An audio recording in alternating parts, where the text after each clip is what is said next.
বঞ্চিতদের সকল বঞ্চনার অবসানে ও দেশের মানুষের স্বার্থ রক্ষায় ভয়েস অব বেঙ্গলের একমাত্র উদ্দেশ্য।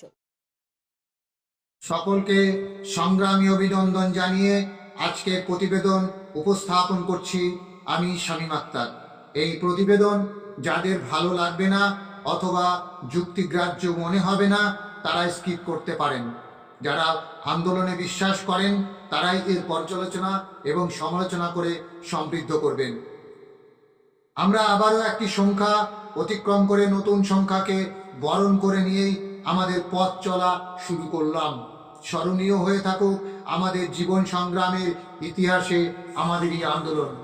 আমরা আবেগাপ্লুত হয়ে কোনো আন্দোলনের ডাক দিইনি।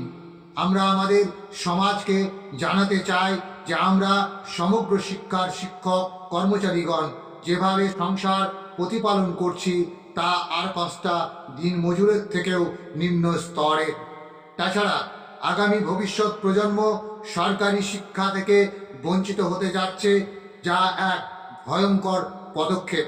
একদিকে শিক্ষায় কেন্দ্রীকরণের নামে উচ্চশিক্ষা আজ বিপন্ন, অন্যদিকে পাঠ্যক্রমের বেশিরভাগই আদ্যিকালের এবং অবৈজ্ঞানিক, যা আমাদের সভ্যতাকে 100 বছর পিছিয়ে দেবে বলে মনে করা হচ্ছে। কেন্দ্র ও রাজ্য সরকার এক চূড়ান্ত প্রস্তুতি নিয়ে ফেলেছে, যা আমাদের মানবিক বিকাশের পথে অন্তরায়।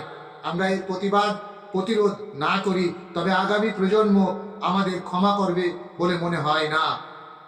শীতকালীন অধিবেশন চলাকালীন, বিধানসভা চলাকালীন সময়ে সমগ্র শিক্ষার অধিকার যাত্রা ও মহামিছিল শুধু পেশাগত দাবি সম্বলিত আন্দোলন নয়, তা হচ্ছে জনগণের শিক্ষার অধিকার আন্দোলন। সকলকে আগাম আহ্বান জানিয়ে আজকের প্রতিবেদন শেষ করছি। সকলে ভালো থাকবেন, সুস্থ থাকবেন। ইনকলাব জিন্দাবাদ। ভয়েস অব বেঙ্গল বঞ্চিতদের আস্থার প্রতীক।